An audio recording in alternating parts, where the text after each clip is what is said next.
할렐루야. 귀한 하나님의 은혜의 시간 되시기를 간절히 소망합니다. 지난주에 이어서 우리의 국적, 우리 이중 국적에 대해서 또 나누고자 합니다. 지난주에는 그 국적 중에 하나였던 우리가 하나님 나라 백성, 즉 천국의 국민이라는 것을 같이 나누었습니다. 워낙 제가 설교를 잘 못해서 다 기억은 안 나시겠지만 그래도 핵심되는 내용 3가지만 한번 질문해 보겠습니다. 마스크를 끼고 계시니까 대답을 잘 못하셔도 제가 모릅니다. 얼마나 좋은 시절입니까? 그렇죠? 그러니까 대충 이렇게 말씀하시는 것 같으면 제가 맞다고 해드릴 테니까 부담 갖지 마시고 3가지 질문에 답만 해주십시오. 첫 번째는 느헤미야는 이스라엘 사람이긴 하지만 나라가 망했기 때문에, 끌려왔기 때문에 지금 어느 나라의 사람이 되었습니까? 네, 맞습니다. 네. 바사라는 나라의 지금 국민이 된 겁니다. 맞죠? 네. 두 번째는 느헤미야의 동생 하나니가 예루살렘에서 수상군까지 무려 1400km나 되는 먼 거리를 달려와서 전해준 소식은 좋은 소식입니까? 나쁜 소식입니까? 나쁜 소식이죠. 정확하게 기억하고 계십니다. 구체적으로 제가 한번 설명드리면 성벽은 무너져 있고 성문은 불타 있고 사람들은 굉장히 불안한 가운데 지금 살아가고 있습니다. 그러면 가장 어려운 문제 3번 문제입니다. 그 소식을 들었던 느헤미야는 어떻게 했습니까? 맞습니다. 네, 다 답을 하셨죠. 울면서 수일 동안, 정확하게 하면 4달이 넘도록 그는 아파하면서 기도하고 있습니다. 여러분, 비록 법적으로는 바사 제국의 국민이고 나는 다른 이스라엘 사람들과 다르게 평안하게 행복하게 왕궁에서 살고 있었지만 내 형제들이 아파하고 힘들어한다는 소식을 듣고 느헤미야는 무려 4달이 넘는 기간을 지금 신음하고 있는 것입니다. 바사 제국의 중심에 있던 느헤미야가 자신은 평안하고 안전하다는 것에 만족하지 않고 먼 지역, 자신의 고향 이스라엘과 예루살렘을 생각하며 아파하며 울고 기도했듯이 우리와 똑같은 시대를 살아가고 동일한 하나님을 믿고 있지만 우리처럼 마음껏 찬양하지 못하고 기도하지 못하고 예배 드리지 못하는 오늘날 이 예루살렘 성과 같은 사람들, 바로 우리의 믿음의 형제들, 북한 땅에, 중국 땅에, 이슬람 지역에, 또 아프리카 지역에, 그리고 지금 수많은 난민들 가운데 믿음을 가지고 고통 가운데 살아가는 믿음의 형제들을 위해서 함께 느헤미야처럼 기도할 수 있기를 간절히 소망합니다. 그러할 때 하나님은 우리들과 우리 교회를 이 시대의 느헤미야처럼 사용하셔서 하나님의 나라를 위해 또 그 백성들을 위해서 우리를 멋지게 사용하실 줄 믿습니다. 이것이 지난주에 했던 말씀입니다. 다 기억나시죠? 네, 감사합니다. 오늘은요, 2번째 국적에 대한 내용입니다. 한번 첫 번째 시간에 하늘에 국적이 있다는 것을 말씀드렸으니까 오늘은 당연히 어디의 국적을 말씀드리겠습니까? 바로 이 땅의 국적을 얘기하는 겁니다. 다시 한번 여쭤볼게요. 지난주에 여쭤봤지만 우리는 어느 나라 국민입니까? 대한민국 국민입니다. 빌립보서 3장 20절을 의거한다면 우리는 우리의 시민권은 분명 하늘에 있습니다. 그것은 참 좋은 일이고 우리의 근본적인 국적입니다. 그런데 하나님이 하늘의 시민권을 둔 우리들을 지금 당장 데려가지 않고 지금 당장이라도 올라가면 너무 좋겠는데 난 천국의 백성이면 참 좋겠는데 하나님이 아직도 나를 데려가지 않고 이 땅에 남겨둔 이유가 분명히 있습니다. 이 땅에 남겨두었기 때문에 우리는 지금 이중 국적 가운데 살아갑니다. 우리는 천국의 국민이고 동시에 대한민국의 국민으로 이 시대를 살아가고 있습니다. 하나님이 100년 전 또는 100년 후 또는 대한민국이 아니라 조금 다른 나라에 태어나지 않고 다른 시대에 태어나지 않고 지금 이 시대에 이곳에 태어나게 하시고 하동 땅에 살게 하신 이유가 분명히 있다는 것입니다. 그것을 성경적인 말로 기독교 용어로 바꾼다면 바로 그것을 사명이라고 합니다. 그래서 우리를 하나님은 그 사명을 위해 선교사로 또 하나님의 대사로 이 땅 가운데 남겨두신 것이고 파송하신 것입니다. 믿으십니까? 느헤미야 1장을 통해서 우리는 하늘나라 백성이라는 것을 말씀드렸고 오늘 2장을 통해서 우리는 동시에 이 땅에 보낸 대한민국의 국민으로 우리에게 맡겨주신 사명을 감당하기 위해 이 땅에 보내어진 하나님의 백성이라는 것 그리고 국민이라는 것을 다시 한번 되짚어보며 우리의 신앙의 기초를 다시 다짐해보는 시간 되시기를 간절히 소망합니다. 오늘 2장 1절 가장 첫 번째 부분 1장 1절과 2장 1절은 똑같은 말로 시작을 하는데 2장 1절을 한번 같이 읽어보도록 하겠습니다. 2장 1절입니다. 시작. 아닥사스다 왕 제20년 니산월에 왕 앞에 포도주가 있기로 내가 그 포도주를 왕에게 드렸는데 내가 왕 앞에서 수심이 없었더니 1장 1절에도 보시면요. 아닥사스다 왕 제20년 2장 1절에도 아닥사스다 왕 제20년 물론 달력은 좀 월은 차이가 나지만 똑같이 내가 지금 아닥사스다 왕 제20년에 살고 있다라는 것을 가장 먼저 밝히고 있습니다. 이것을 시대라고 표현할 수 있는데 우리는 지금 어떤 시대를 살고 어떤 년에 살고 있냐면 2020년을 살고 있습니다. 맞습니까? 2020년을 살고 있는데 여러분 2020년이라는 이 시간은 거꾸로 되돌아가서 0년이 되면은 처음 시작으로 가면은 인류의 역사의 시작이 아니라 언제가 그 시작이 됩니까? 바로 예수님이 이 땅에 오심을 기준으로 그 전과 그 후를 나눈 것입니다. 지금 우리가 읽었던 느헤미야처럼 예수님 오시기 전의 시대를 영어로는요, before, 전에, 크라이스트, 예수님이 오시기 전의 시대라 해서 BC 500년, 600년, 400년 이렇게 부릅니다. 즉 예수님이 오시기 전의 시대이고 지금 우리는요, AD라고 해서 라틴어로 아노 도미니라고 해서 주님의 해, 주님의 날, 다시 말하면 우리는 지금 예수님의 시대를 살아가고 있는 것입니다. 그리고 우리는 얼마나 행복하게 살아갑니까?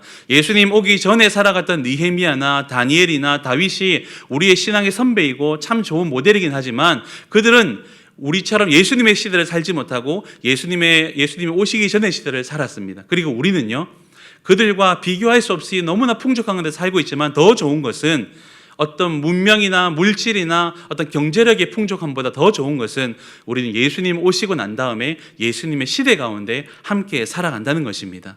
여러분 2020년이라는 말을 들을 때마다 감사할 수 있기를 바랍니다. 나는 어느 시대를 살고 있다고요? 예수님이 오신 시대, 예수님이 계신 시대, 예수님의 날들을 우리는 살아가고 있는 것입니다. 그런데 우리가 조금 다른 달력을 가진 사람들이 있습니다. 혹시 단기라는 말을 들어보셨습니까? 제가 하동에 와서 하동에 좋은 곳이 어디 있는지 찾아보니까 진교가 제일 좋은 것 같습니다. 그런데 저 위쪽 동네를 한번 찾아가 보니까 삼성궁이라는 곳이 있더라고요. 아시죠? 저는 처음에 거기가 삼성전자에서 세운 어떤 궁전인 줄 알았습니다. 그런데 한번 놀러 가볼까 해가지고 자료를 찾아보니까 기가 막혔습니다. 그곳이 어떤 곳입니까? 홍익인간을 세우기 위해 그 뜻을 정하고 고조선을 세운 당군왕검을 모시는 곳이랍니다. 알고 계셨죠? 깜짝 놀랐습니다. 하동에 그런 곳이 있구나. 우리 교회가 기도해서 밀어내야 되겠구나. 그래서 지난번에 하동교회에 계신 우리 부목사 만났을 때 하동교회가 책임지고 밀어내십시오 라고 제가 부탁을 드렸습니다.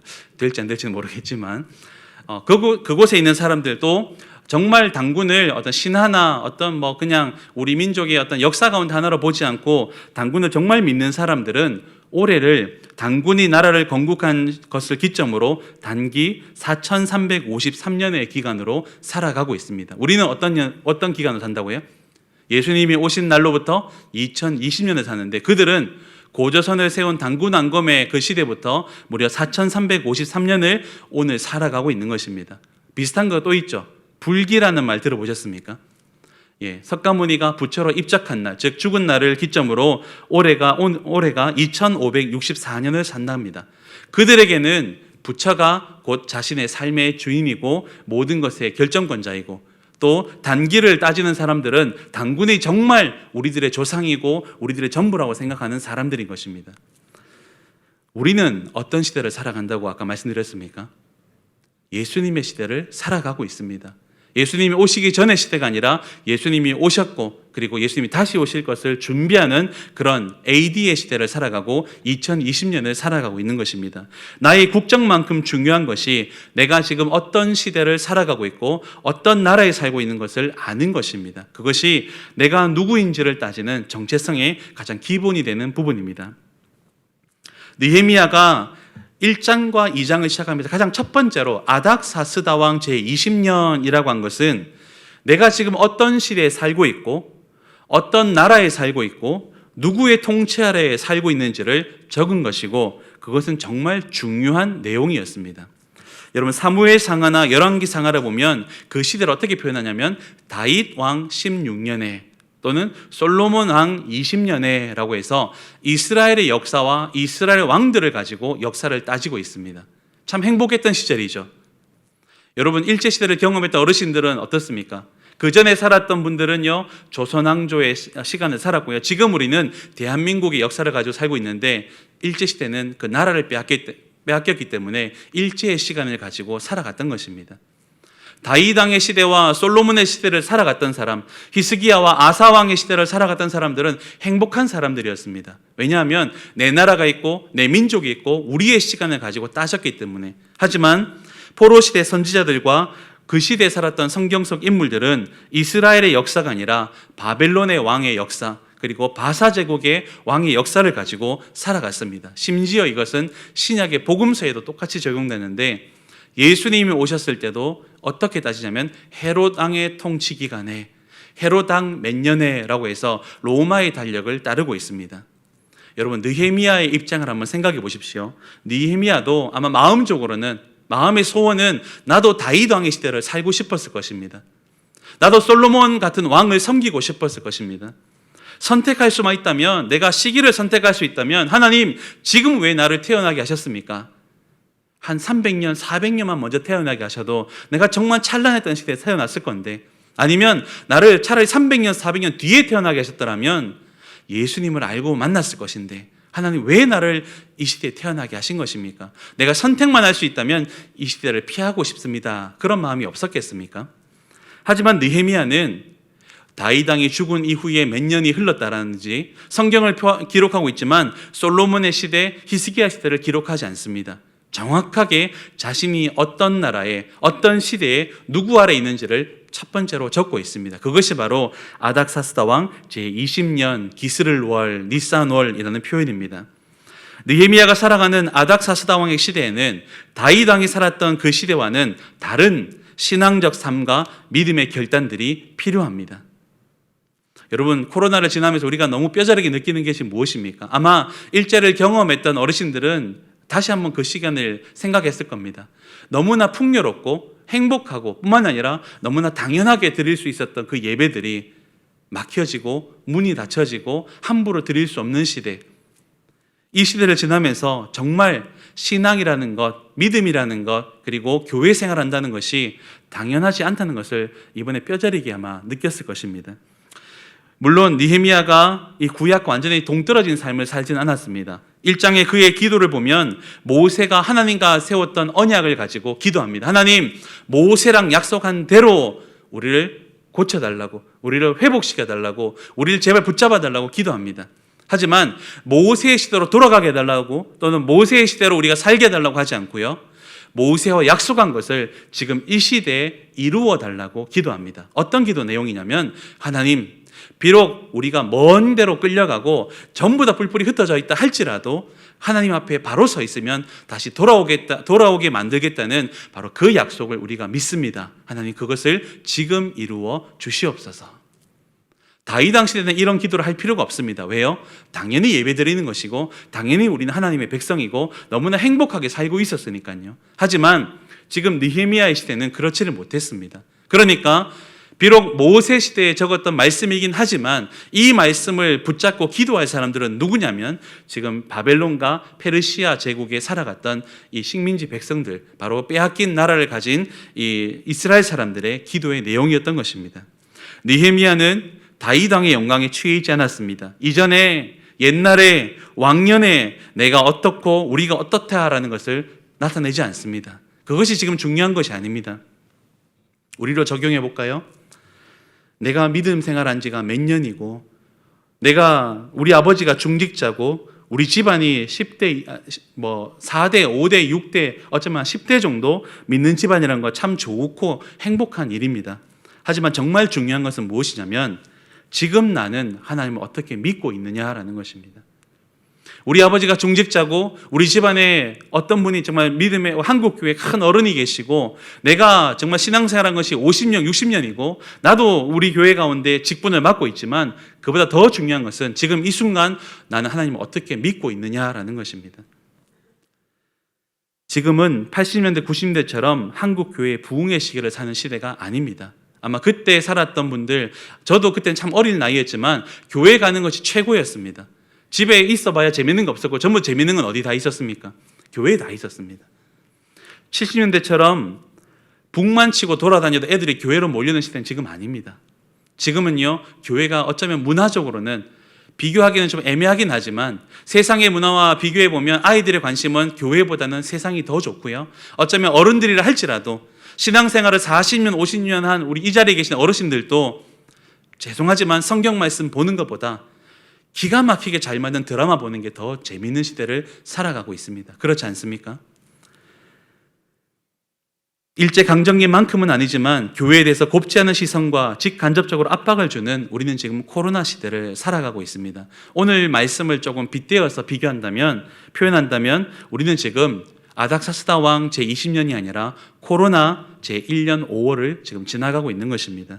그렇기 때문에 우리는 이전과 다른 코로나 시대에 맞는 신앙을 새롭게 정립을 해야 됩니다. 마음껏 기도하고 마음껏 찬양하고 마음껏 모일 수 있었던 그런 시대가 이제 앞으로 다시 올 수 있을지 모르겠습니다.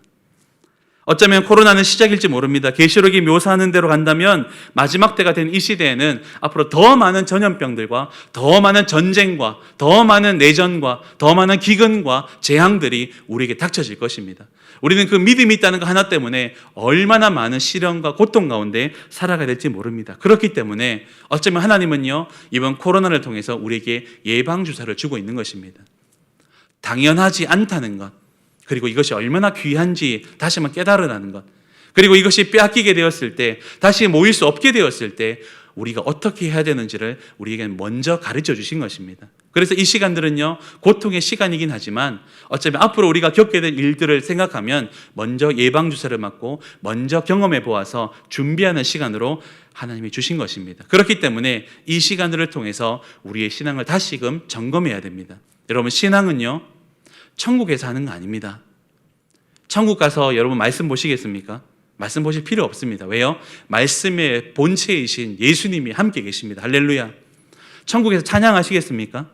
천국에 찬양대가 있을까요? 천국에 찬양팀이 있을까요? 잘은 모르겠지만 아마 없을 겁니다. 왜냐하면 우리 삶 자체가 찬양이 될 것이기 때문에. 기도가 필요하겠습니까? 그곳에서 이 땅에 살면서 아파하고 힘들어하고 고통받으니까 기도하지, 천국에 그런 게 있습니까? 그냥 감사하고 누리고 행복하게 사시면 끝납니다. 그러면 우리가 생각하는 신앙, 기도 생활, 말씀 생활, 예배 생활, 전도 생활은 다 이 땅에서 하는 것입니다. 그래서 하나님이 코로나를 통해서 또 우리가 겪고 있는 어려움들을 통해서 우리 개인적으로 우리 가정이 겪는 어려움을 통해서 우리에게 우리의 신앙을 다시 한번 재정립할 수 있는 귀한 시간들을 주시는 것입니다. 우리의 신앙은 이 땅에서 드러나는 것이고 살아가는 것입니다.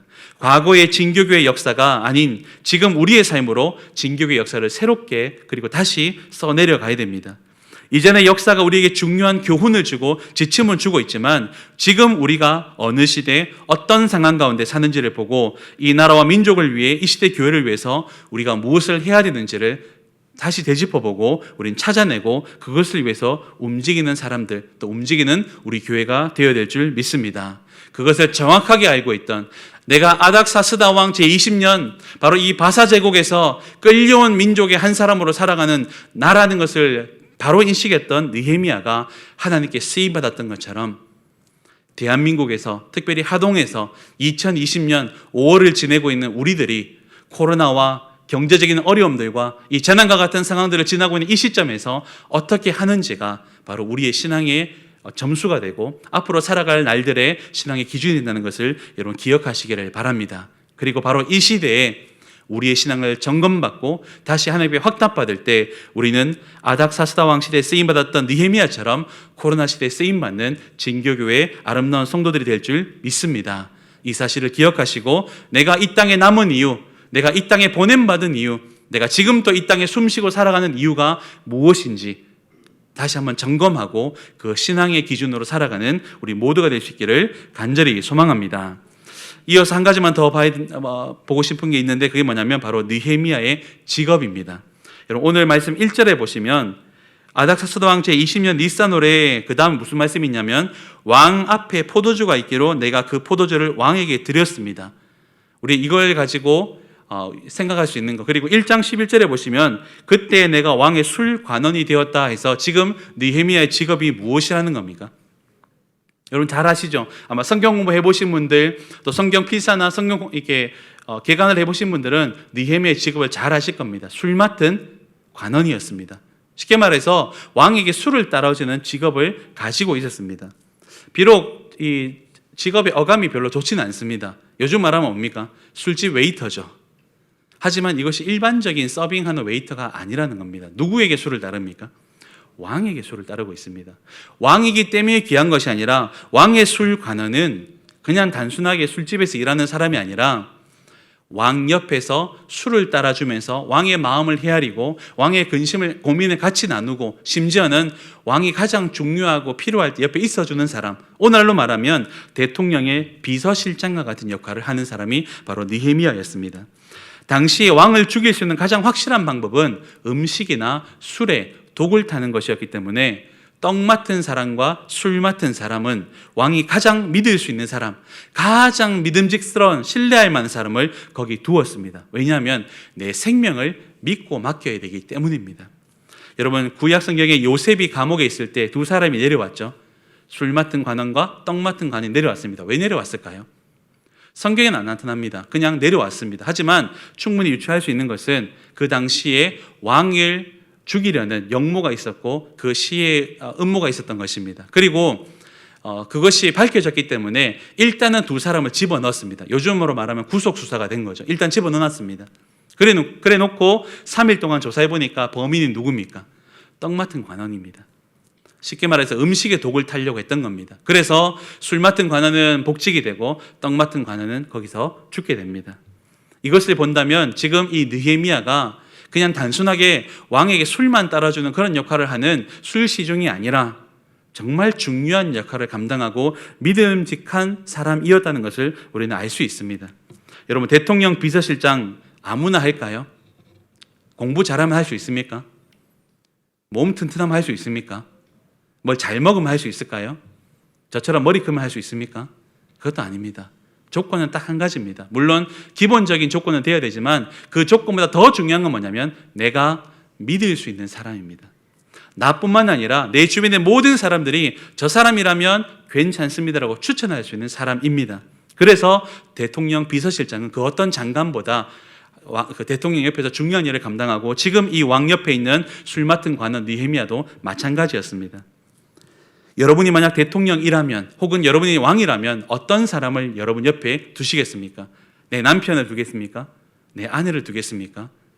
죄송하지만 그들도 믿기는 좀 힘들잖아요. 형제를 둘까요? 그럼 형제 간에 싸움이 나고 난리가 납니다. 자식들에게 맡기겠습니까? 자식들은 더 비참한 상황을 결과를 낳을 수 있습니다. 누구에게 맡길지 결코 쉽지 않은 문제입니다. 그런데 지금 느헤미야가 그 자리에 있습니다. 물론 느헤미야가 술 맡은 관원에까지 올라갈 수 있는 것은 당시의 동시대를 살아가고 앞선 시대를 살았던 다니엘이나 에스더와 같은 사람들의 영향이 분명히 있습니다. 하지만 그 모든 영향보다 더 중요한 것은 느헤미야가 남달랐다는 것입니다. 느헤미야가 길을 걷다가 무작위로 너 좀 잘생겼구나, 너 좀 되겠구나, 너 술 좀 잘 마시겠구나, 너 좀 잘 따르겠구나 해서 무작위로 지금 데리고 와서 시킨 것이 아닙니다. 아마 왕궁에서 이 일 저 일 주어진 대로 하나하나 해나갔을 겁니다. 이걸 시키면 이걸 하고 저걸 시키면 저걸 합니다. 너 가 청소해, 너 화장실 좀 비워, 쓰레기통 좀 비워줘, 너 저 위에 등대 불을 좀 밝혀줘. 아마 이것 하나 넘겨봤는데 시키는 것마다 느헤미야는 주어진 모든 상황에 최선을 다했습니다. 그래서 시키는 상사가 시키기만 하고 그냥 뒤돌아서 가버려도 다시 돌아오지 않고 점검하지 않아도 될 만큼 그는 충분하게 일을 잘 마쳤고 신실했던 것입니다. 그가 일하는 것을 주위 사람들과 상사들이 눈여겨보았고 좋은 사람으로, 믿음직한 사람으로 평가하다가 아마 어느 날 왕 옆에 술 맡은 관원이 필요하다는 얘기를 듣게 되고 많은 주변의 관리들이, 왕 옆에 수많은 신하들이 그 일이라면 우리가 공통적으로 인정한 한 사람이 있습니다. 그 사람이 바로 느헤미야입니다. 비록 이스라엘 사람이긴 하지만 우리 중 누구보다 괜찮은 사람이니까 믿고 한번 맡겨 주십시오. 그래서 청거되어서 지금 왕 옆에 있게 된 것입니다. 저는 이걸 볼 때마다 우리가 이 땅 가운데 살면서 어떻게 살아야 되는지를 느헤미야의 직업만 봐도 좀 다르게 생각되어집니다. 신앙이 좋은 분들, 교회 안에서 참 천사 같고 교회 안에서 없어서라는데 귀한 일꾼들인데 세상에 나가서 인정받지 못하는 분들이 간혹 계십니다. 물론 신앙의 결단 때문에 술을 마시지 않고 거짓말을 하지 못해서 나 저 사람하고는 사업 못하겠다라고 생각해서 인정받지 못하는 것은 잘하는 것입니다. 술 못 마셔서 거짓말 못해서 내가 너하고 사업 못하겠다면 여러분 천국에서 분명히 상급이 있을 줄 믿습니다. 그런데 그것이 아니라 교회 안에서의 모습과 세상에서의 모습이 다르고 교회 안에서의 모습과 직장에서의 모습이 다르다. 그래서 저 사람은 믿을 수가 없다. 그렇게 만약 평가받는 분이 이 자리에 한 분이라도 계신다면 얼마나 안타까운 일입니까? 적어도 느헤미야는 하늘만 바라보고 살지 않았습니다. 다윗 왕의 시대, 솔로몬 왕의 시대만 생각하고 살는 것이 아니라 나는 지금 끌려온 백성이고 나는 지금 식민지 지배받는 백성이고 나는 아닥사스다 왕 앞에 살아가고 있지만 그러함에도 불구하고 나는 하나님 앞에 사는 것처럼 요셉처럼 신실하게 살 것이다 라고 다짐했던 사람입니다. 비록 나라가 망하고 여기까지 끌려왔지만 주어진 자리에서 최선을 다했습니다. 다니엘은 바벨론 나라에서, 느헤미야는 바사 나라에서 최선을 다해서 인정받았기 때문에 총리의 자리에 올랐고 술 맡은 자리에 올라갔습니다. 그리고 그곳에서 하나님의 귀한 역사를 일으킬 수가 있었습니다. 우리는 천국의 백성이지만 동시에 대한민국 국민이고 하동의 군민이고 진교의 면민입니다. 우리 지역 사람들과 함께 숨쉬고 살아가고 믿지 않는 자들과 함께 동력하고 살아가는 이 땅 공동체의 한 사람이기도 합니다. 그리고 예수 믿는 사람, 믿지 않는 사람 모두 공이 지금 전 세계가 고통받고 있는 코로나의 시대를 함께 살아가고 있습니다. 여러분 믿음 있는 사람은 코로나 안 걸립니까? 얼마나 많은 교회들이 이 일 때문에 핍박을 당하고 또 얼마나 많은 사람들이 확진을 받고 있는지 모릅니다. 물론 어떤 좋지 못한 그런 뉴스거리가 되어서 참 안타깝긴 하지만 우리도 이 시대에 함께 살아가고 있다는 것, 하나님이 우리가 함께 하시기 때문에 절대로 코로나 걸리면 안 되겠지만 그러나 교회에도 믿음의 사람들도 간혹 걸리기도 합니다. 왜냐하면 우린 천국 백성이면서 동시에 지금 이 시대의 사람들이기 때문입니다. 우리의 삶의 현장에서 편법을 못 써서 조금 답답한 사람으로 평가받고 술 한 잔 같이 못해서 참 갑갑하다라고 그렇게 손가락질 받는다 할지라도 그래도 이 지역 가운데 우리 회사에서 우리 가정에서 우리 동네에서 중요한 일을 믿고 맡길 사람이 필요할 때 바로 그 사람이 저와 여러분이 되시기를 간절히 소망합니다. 그래서 바사 제국의 법에 따르면 왕 앞에서 얼굴에 수심이 가득하면 즉각 처형, 즉각 사형이지만 왕이 이놈은 그럴 놈이 아니다라고 믿었기 때문에 너 왜 그러느냐라고 한 번 더 물어봐 주었고 그 무릎에 오늘 우리가 읽은 말씀대로 이런 사정 때문에 제 고향 땅, 우리 민족의 터전, 내가 하나님을 모셨던 그곳, 우리 조상들이 있는 그곳에 이 아픔 때문에 내가 힘들어서 그렇습니다. 죄송합니다라고 답을 할 수 있는 기회를 얻을 수가 있었습니다. 만약 평소에 참 왕이 너 어떻게든 내가 한번 걸리면 너 본때를 보여주겠다라고 생각했더라면 그렇게 못되게 살았더라면 아마 이 기회는 두 번 다시 오지 않을 기회가 되었을 겁니다. 얼굴에 수심이 조금만 있을 때도 너 이상하다 가버려 하고 바로 죽었을 것입니다. 하지만 여기에 드러나진 않지만 정확한 기록은 안 되어 있지만 왕이 그에게 즉각 사형이 아니라 한 번 더 물어보면서 너 왜 그러는데? 라고 물어본다는 것이 그가 평소에 어떻게 살았는지 삶에 대한 평가가 되는 것입니다. 6절 말씀이 정말 이 느헤미야와 왕의 대화인데 이 느헤미야의 삶의 평가를 한 줄로 요약해 주는 부분입니다. 6절의 말씀을 같이 한번 읽어보도록 하겠습니다. 6절입니다. 시작. 그때 왕후도 왕 곁에 앉아 있었더니 왕이 내게 이르시되 왕이 나를 보내어 여러분 지금 이게 어떤 내용이냐면 왕이 비서실장을 필요하다고 해서 자기가 원한다고 해가지고 총독으로 보냈습니다. 그러면 뒤에 지금 대기하고 있는 이 술관원이 있을까요? 없을까요? 할 사람 차고 넘쳤습니다. 하고 싶은 사람 차고 넘칩니다. 왕이 이 사람 간다고 해서 사람이 없는 것도 아닙니다. 그런데 왕이 지금 무슨 얘기를 하냐면 나 너 없으면 안 돼 라는 것을 돌려서 얘기하는 겁니다. 얼마나 가야 되는데 얼마나 있어야 되는데 얼만큼 있으면 되는데 그리고 언제면 네가 돌아올 수 있는데 라고 얘기하는 것입니다. 여러분 이 마음이 느껴지십니까? 나 너뿐이야 라고 말은 안 했지만 이 마음이 바로 그 마음입니다. 나 너밖에는 믿을 사람이 없어. 비록 너를 보내긴 보내겠지만 네 얼굴에 수심이 가득하니까 네가 이 상태 가지고 내가 하지 못하고 혹시나 네가 오해받아서 죽을까 봐 걱정이 되어서 너를 보내긴 보내지만 나 너 다시 보고 싶어. 너 꼭 내 옆에 돌아와줘. 내가 세상에 믿을 사람은 내 집안 사람도 아니고 우리 민족도 아니야. 비록 이스라엘 사람이지만 내가 너를 가장 믿어. 그러니까 제발 갔다가 언제 돌아올지 말을 해줘. 그럼 내가 그날만 손꼽아 기다릴게. 마치 연인이 사랑 고백하는 것처럼 들려지지 않습니까? 저만 그렇게 느껴지시나요? 느헤미야의 삶이 어떠했는지를 정확하게 표현해 줍니다. 너 언제쯤 돌아올 수 있는데? 라고 묻고 있는 이 왕이 느헤미야의 삶을 우리에게 정확하게 보여주고 있는 것입니다. 내가 아플 때, 내가 힘들 때, 코로나로 인해 교회 문을 닫고 마음껏 전도하지 못할 때 주변 사람들 중에 한 사람이라도 그래도 당신 말은 내가 믿을 수 있다라고 한 사람이 혹시 있었습니까? 좀 더 나아가서 정말 교회가 힘든 시간을 보내었지 않습니까? 아직도 힘든 가운데 있지만 이 어려움의 시간을 보내고 있는데 혹시 우리 지역 사람들, 우리 동네 사람들이 그래도 당신이 다니는 교회, 당신들의 교회, 진교교회는 내가 인정해. 괜찮은 곳이야. 당신들은 그럴 일이 없어 라고 혹시 그런 말을 들어보신 적이 있습니까? 우리 주변 한 사람이라도 당신의 하나님이라면 내가 비록 이 시기를 지나가고 있고 비록 교회가 핍박을 당하고 손가락질 받고 있지만 당신이 하나님 믿는다면, 당신이 내게 교회 오라고 요청한다면 내가 한번 고민해 볼게 라고 얘기한다면 우리가 바로 이 시대의 느헤미야로 쓰임받을 수 있다는 것입니다.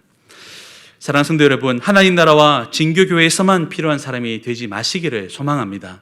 교회 안에서만 일꾼 되지 마시고 우리에게 맡겨진 또 하나의 나라, 우리를 아직 천국으로 데려가지 않고 이 땅에 남겨주신 이유, 그 사명, 이 진교 지역과 하동 땅 대한민국에 없어서는 안 될 귀하고 정직하고 신실한 일꾼들이 되시기를 간절히 소망합니다.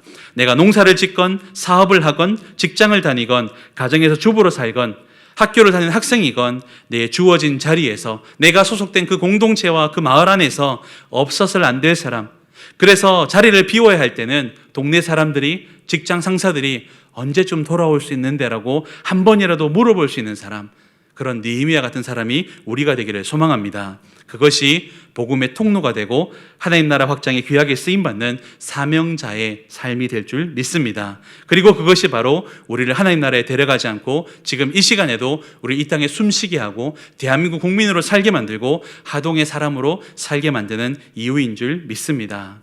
말씀을 정리하고 기도하겠습니다. 우리는 2020년 5월을 살고 있습니다. 그리고 코로나의 시대를 살아갑니다. 우리는 대한민국 국민으로 살아가고 있습니다. 바로 이 시대에, 이 나라에, 이 지역에서 우리가 무엇을 해야 할지 고민하고 기도하는 이 시대의 느헤미야가 될 수 있기를 간절히 소망합니다. 교회 안에서만 일꾼이 아니라 교회 밖에서도 오히려 세상 가운데서 더 빛을 드러내고 소금의 짠맛을 내는 없어서는 안 될 귀한 일꾼들로 사람으로 살아가는 우리 모두가 될 수 있기를 예수님 이름으로 간절히 소망하고 기도합니다.